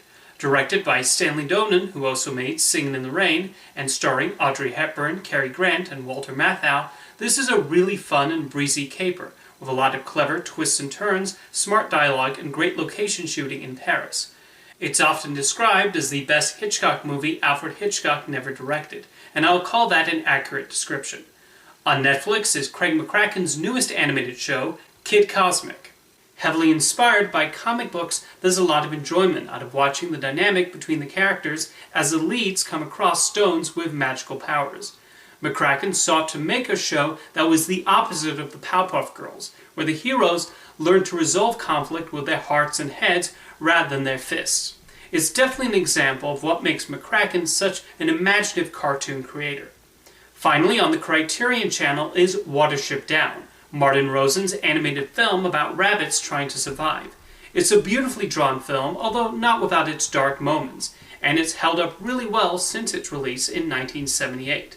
As an added bonus, Criterion also has interviews with Rosen, the animators, and Guillermo del Toro available. So those are my streaming recommendations. Enjoy! All right, cool. Thank you, Mr. Code, for being on. He has a great YouTube channel. Please check that out. He makes a lot of really great content almost every day, so you should definitely check out his channel and please subscribe to him. Those are all of our recommendations. I feel like even as this pandemic is still sort of going on, I mean, it very much is. Anyway, sorry. Even if this pandemic is going on or you just need something to watch, I think these recommendations give you a lot of options and should, keep you busy and at least give you something interesting to think about. Even if you're watching this later and none of these are on a streaming services, these are all great recommendations. Thank you, Mr. Code, for being on. Tell me some of your streaming recommendations below in the comments, and thank you for watching. Okay, there we go. I think I did that right. Yeah, the charade thing was actually pretty cool. Seemed like everybody liked Mr. Code coming out. Thank you. I'm glad that happened. He has a good channel, so I'm glad that happened. He's a cool guy. And he was very nice about that. And for doing that, it's very nice of him. All right. So now moving on, we're going to talk about 22 vs. Earth. This is the short based on the film Soul. Or I guess a continuation or a prequel really of the film Soul, starring 22, voiced by Tina Fey. It's written by Josh Cooley, who directed Toy Story 4 and now I don't think works at Pixar, and Kevin Notting, who this is his first directing credit really, especially at Pixar. I think he did like a film previously. He's mainly known as an editor both in live action and animation. This, I gotta say, is not amazing. It's sort of 22 finds a bunch of souls that don't have a home and is going to make them together to form a team that's called Apocalypse. It's like it stands for something, and they make a bunch of Apocalypse Now jokes because of course. And basically, she's going to use these souls to like convince people to not find their meaning and not go to Earth. But through trying to do that, the souls do find their meaning and then do go to Earth and stuff like that. It is kind of funny in bursts, but it kind of like I kind of found it a missed opportunity because I felt like you could have like said something, about these souls like not finding meaning or like I don't know. It did feel like more of a trifle of a thing, which is like when we look at these things on Disney Plus, like Lamp Life or anything like that, when we have these kind of extended content things for Disney Plus with Pixar movies, I often am just go, oh, okay, that's just like a quick thing. It's just to add to the content library. It's not to tell a story. And I hope that's one thing Pete Docter changes, because when I watch this, when I watched this, I just kind of went like, oh, okay, 22 has these people that look kind of cute and cool. It's over in 4 minutes and we're sort of done. I think the credits are longer, which is still a thing about Disney Plus that fucking bothers me. I don't really get that. But it really isn't about the story. It's about having the content. But I think it's like, I understand we're in a heavy content time and everyone's just trying to produce. But I think this is the kind of thing of this era that I just really sort of, I had fun with it, but it sort of came in one ear and came out the other. It's like, it's nice hearing Trent Reznor and Atticus Ross's score. I don't think John Batiste I don't think he was credited. I don't think he had anything to do with it, because this was more of the weirder score than the jazz stuff. And it was kind of, they had funny jokes, like someone was lying and he's like a politician, someone pretends to be a dog, and like, oh, I hate to be his parents and stuff like that. But it just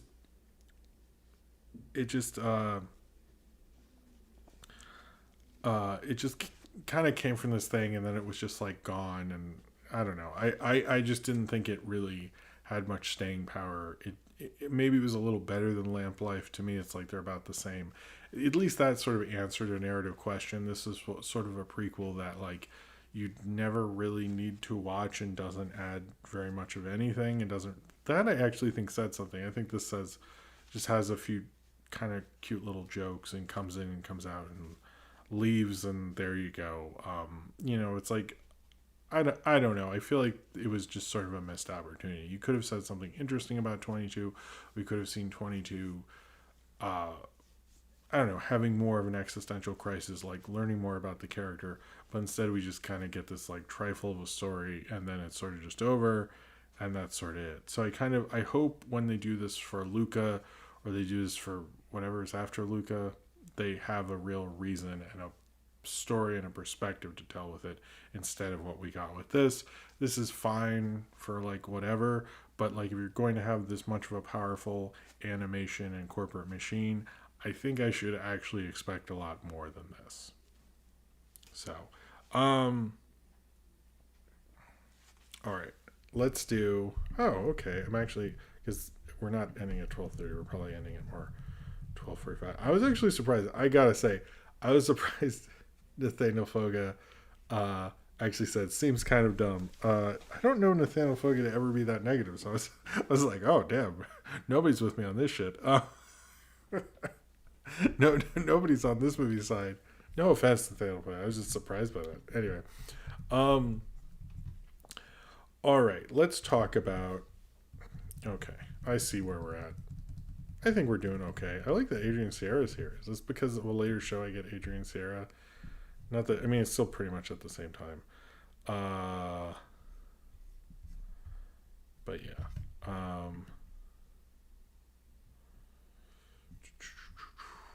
Okay. Sorry. No, Mr. Coates still making stuff pretty regularly too. So check him out. All right, I'm gonna take a shot of Red Bull just to keep the energy up.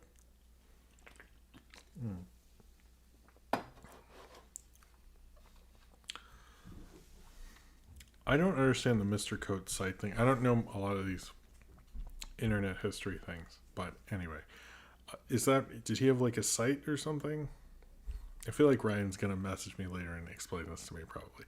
Oh, thank you, Adrian Sierra. Burn E is still the best show. I would agree with that.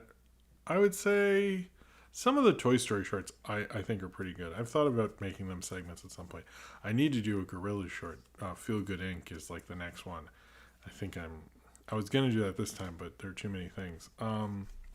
Mr. Code is how people discovered Rebel Taxi. That's interesting. So I guess he had a site or something? I didn't know any of this. I just was like, he seems nice. You know? Anyway. All right. Helluva Boss, episode 5. Helluva Boss, episode 5, Harvest Moon. So this was basically about the whole team is going to go to this harvest to escort Moxie and Moxie's rich boyfriend guy to this harvest festival thing. And they're basically, it's going to be kind of like a trip kind of episode of a sitcom, but it's, Helluva Boss and all that stuff. I like, some of the show, I like the sitcom elements of this. It had with Moxie, sorry, I meant Blitz. Moxie is a different character. Okay, let's start over. So, okay, in this episode, Blitz and Blitz's boyfriend decide to go to this harvest, to this kind of harvest festival thing in this other part of hell. And they go to, no, I'm not going to do the G shorts. The G bits, by the way. I think I said that before. Anyway, yeah, it just didn't seem to work for me, to be honest. Anyway, so the team at Helluva Boss decide to go to this harvest festival in another part of hell, basically, because of Blitz's rich boyfriend, who we had seen in the previous episode when they were giving security to him when he was doing that thing with his daughter and all that stuff. And they're going to go to this harvest festival with him because they're dating and all that. And they go there and they find out. They go there and it's where, was it like Moxie? It's where Moxie and them are from. And they basically like are trying to compete and in this kind of harvest festival thing. It's very kind of sitcom-y and plain-ish. But I think there is sort of something interesting going on here, and it's with Stryker, who the big get of this is that they got Norman Reedus to be Stryker, who I'm assuming is a bigger part, mostly because they got Norman Reedus, but they do allude to more going Stryker is at first just to be Mr. Cool Guy, but he comes up to Blitz and basically says, like, you could be so much more if you killed, like, these, more important demon people, and he has this gun that can kill, like, I guess, like, royalty demons or whatever. That I find interesting because it kind of shows me, at first I thought this was going to be a sitcom, and they'll go to, like, each episode they'll kill another person, that'd be like a fine show or whatever. And then it makes me think that what's really going on is we're going to see, like, Blitz obviously, like, could be maybe more.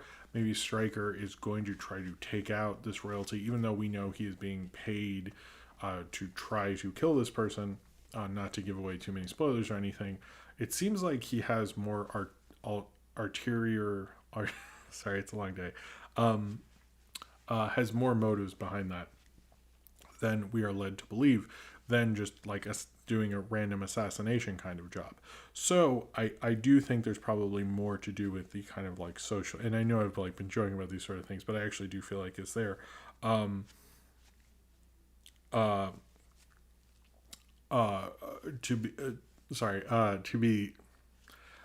It feels like, I know I joked about that earlier, but it does feel like it's there, that they could be like this socio kind of class war thing that's going on within Helluva Boss, because they're kind of like these lonely kind of peasant people who are doing these security, but what if that security firm kind of rose up and took these people out, and maybe Stryker is representing kind of like this because most of the hell stuff in the VisiPop stuff is about like how like this lower class is like held down within the structure of hell within this whole world and stuff, and Stryker is the first person who the other people are trying to find refuge from it. And Stryker, I find what's interesting about him, this is maybe just a review of Stryker actually, is that he is the one who's like, no, I will fight and destroy this.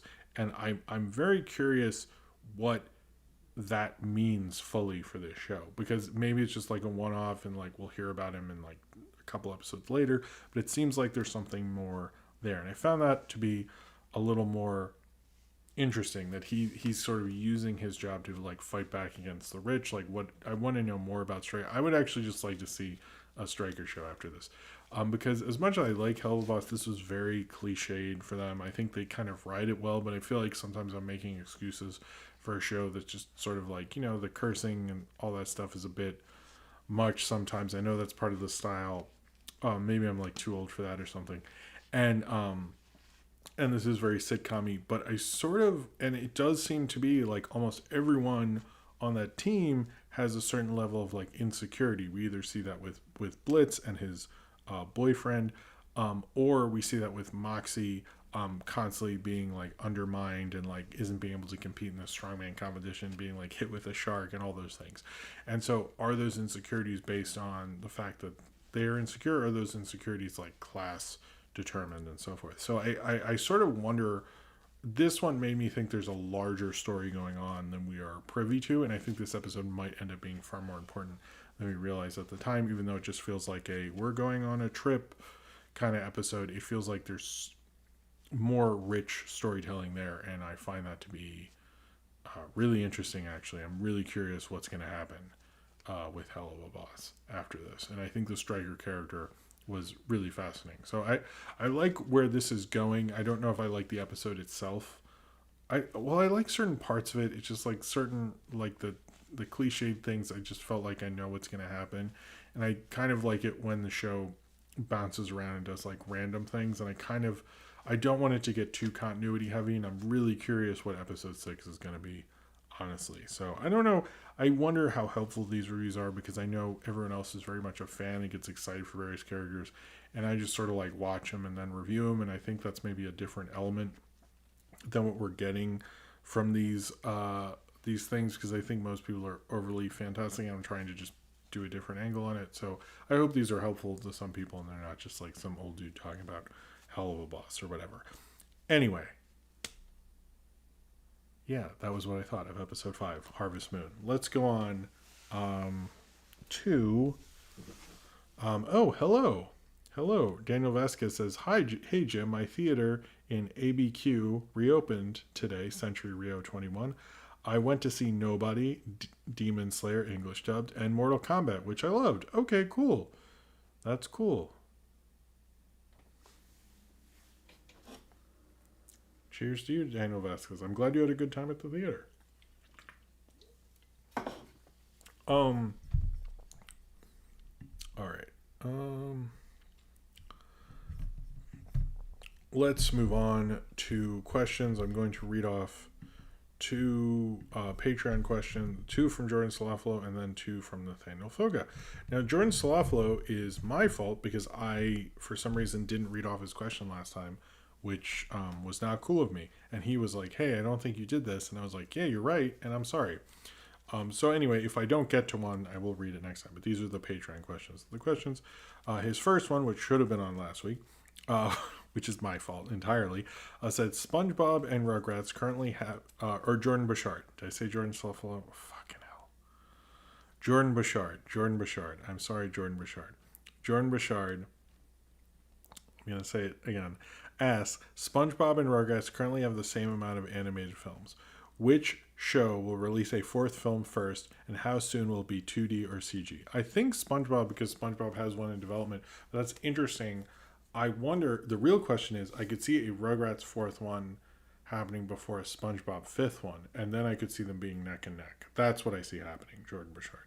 That's what I think would happen. But SpongeBob one I think is already in development. I don't think a Rugrats movie is, but I could, maybe there has been one. So it could possibly happen. It could happen. We'll see what happens. Anyway. Oh, good night. Good night, Freedom 3. Or Tasula 303. Okay, and Jordan Richard's second question. Will a Nicktoons universe movie ever happen? If so, when, in what format? Which era of Nicktoons characters would be involved? I think it'll probably be all of them. I do think like a 90s one would have been cool. I guess the John K stuff might have killed that. I think you could do maybe do a 90s one, a 2000s one, and then a 2010s one would be cool, and then SpongeBob's in all of them.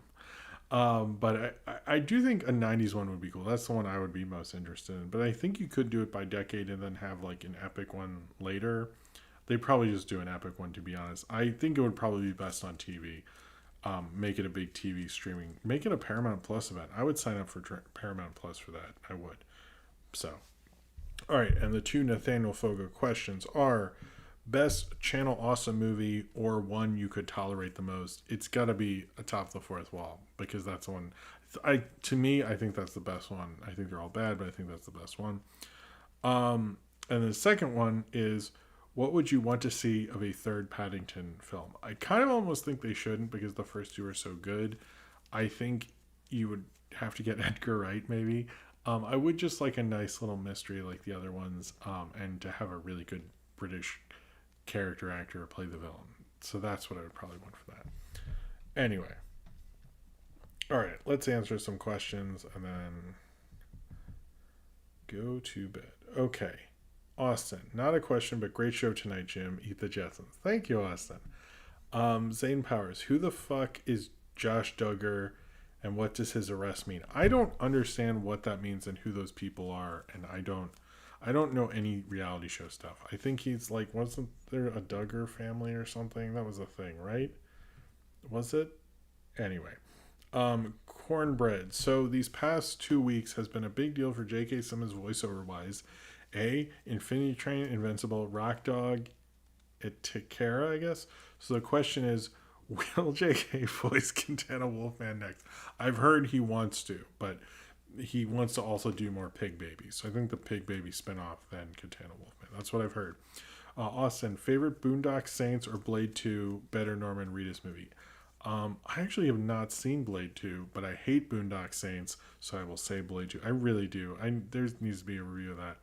Nathaniel Fogo, what was the best part of Atop the Fourth Wall movie? It's like, 'cause I'm a man. Or the thing was like, we could have died today. One of those two. Ace the Wind Rider. Is Jim short for anything? I guess it's James, but if you called me James, I wouldn't respond. I have a problem with that. I just view my name as Jim, because why not? Bruce Parker said, best Rugrat parent, and why is it Stu? I guess Stu, because I have like a dad who's trying to like do his own thing, but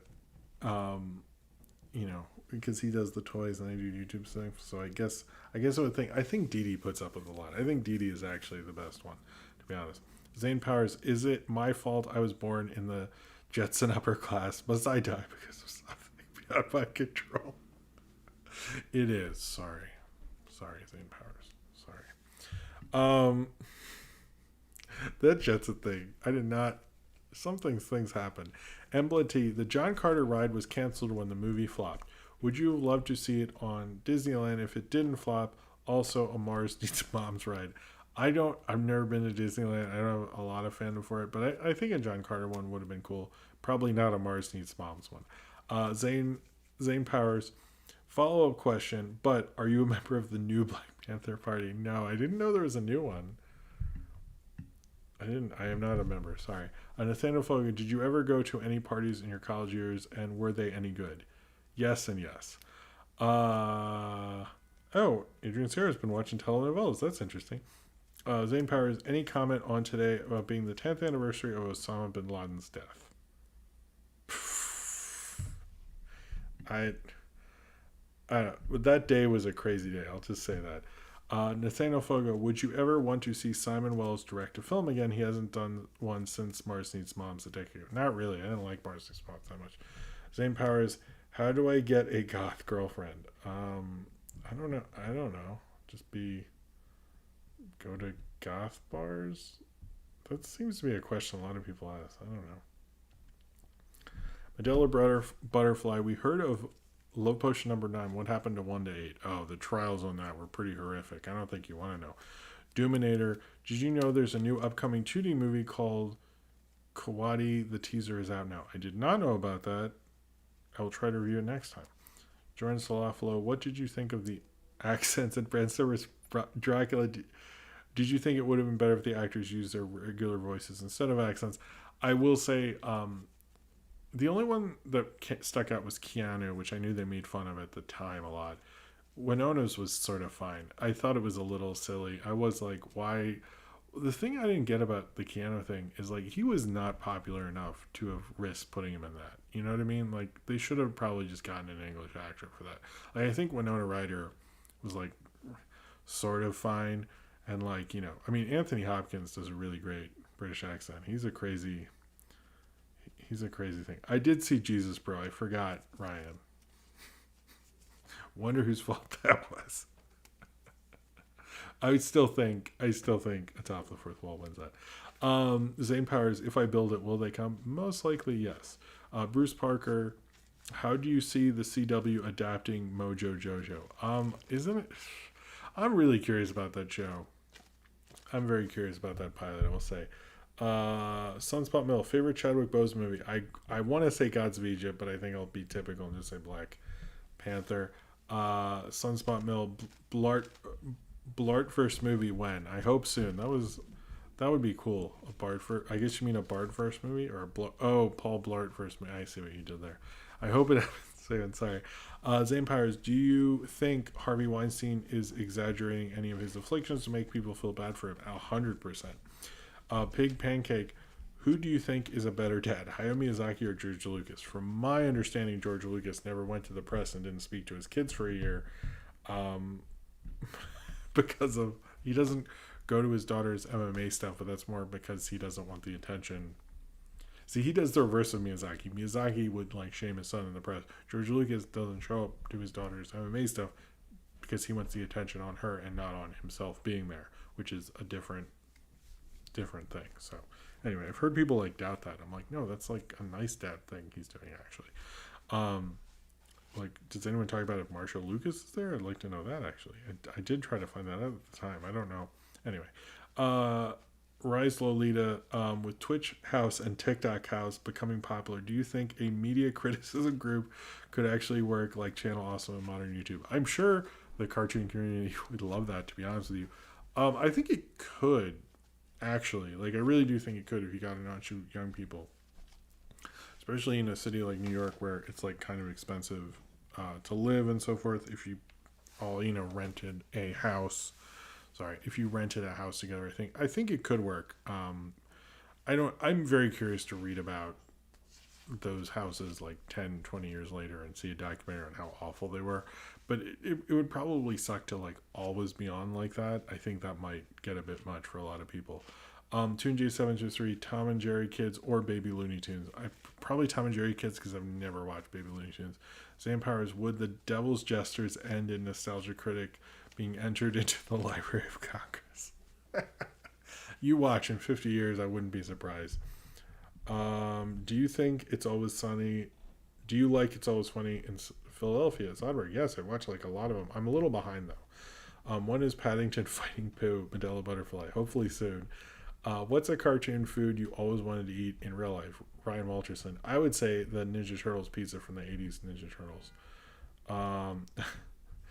Do you hate Boondocks? Why do you hate Boondock Saints? Can you explain? From Austin. I would say I hate it because I had to, at the time when I got to film school, I knew I'd seen all the big John Woo movies. And then I'd have to watch that and I'd just be like, this is so awful. Like, how can you like this? Like, this is such a ripoff of John Woo. And every time someone would go, oh, you mean the Face Off guy? And it was like, no. And it would be like, all these people who'd barely seen anything loved it. And anyone I know who'd seen, like, new film history and stuff hates that movie. It's just, like, not very good. I think the Willem Dafoe kind of stuff is all right. Like, that's kind of interesting where he, like, recreates the crimes. But just, like, and then when they become superheroes, like, anytime that scene would play, someone would have to explain that scene to me. Like, I didn't question it. They just explained that scene to me, which is obnoxious. It was just a lot of people overhyping a movie that was just, like, simply all right. And it has the cursing guy from Fraggle Rock in it, and so, and they'd always point that out. And, like, I don't know. I just never. To me, it was like they're much better movies that do the same thing in my mind. I do like the documentary Overnight about the whole thing. I think that's actually really great. I think more people should talk about that. Zane Powers, do you believe in God from atop of the fourth wall? Oh, absolutely. Cornbread, I brought this up in the Barnyard premiere, but you often theme your shirt to what you're reviewing, but we can barely ever see it in full. So much underappreciated details. That's true. I mean, I don't really frame the shirt that well, but I skipped Alex the Menace's question. What do you mean? Did I? Where is it? Okay, hold on. Let me answer it. Sorry about that. How come the amount of animated films for best screenplay and serious discussions for best picture have pretty much stopped since 2020 compared to the previous decade? I don't know. That's a good question. I think that should be more discussed, actually. I hear it best picture a lot, actually, from other movie press people, and specifically with Spider-Verse. And I know the best director category won't go for it, to be honest. They've always said they won't let them in. So I know there is discussions from movie press people, so I think they'll like. Sorry about that, Alex the Menace. Let's do just a couple more. I'm going to pick people who haven't gotten a question. Or at least I think so. Embla T, would you like a Dune the Ride? Like, let's talk about San. I would like a Dune the Ride. I think that'd be cool. Let's find some people. That's true. John Woo that's why I mentioned certain John Woo movies, because I do think that that is true. People don't realize, because I remember printing out his filmography and I was like, what the hell is this? And my friends and I were like buying VHSs because you couldn't torrent then, and we'd be getting these weird movies that were not boiled or the killer. I will say that he did like a Charlie Chaplin kind of thing, which I remember we were not impressed with at the time, but I would be more open to now. Obscure anime guy, what do you normally eat when watching a movie at home? So sometimes we do have dinner if we do a family movie night, or I'll have like ice cream if it's later. A lot of times, since I watch a lot of stuff, I don't eat necessarily. I'll just have like some water. Sorry, I'm like super boring, but everything like that. Oh, good night, Austin. Are you going to bed? Anyway, let's see.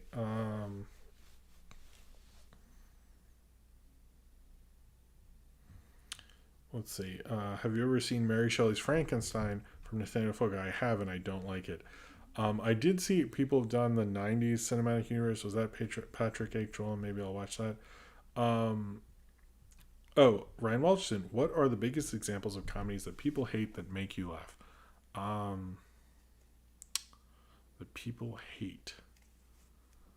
I don't know if I actually like a lot of comedies that people hate. Like I like the Naked Gun. I guess people don't like that anymore. Or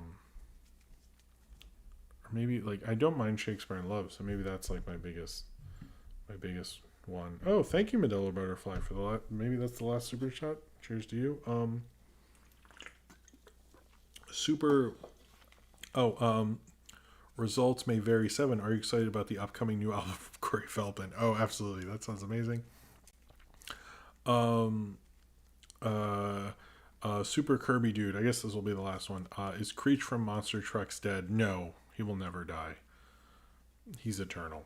Anyway, I'm sorry this was sort of a weirder show. It kind of came together last minute, but I want to thank you all for being here tonight, and thank you all for your support and super chats. Everyone was very generous. And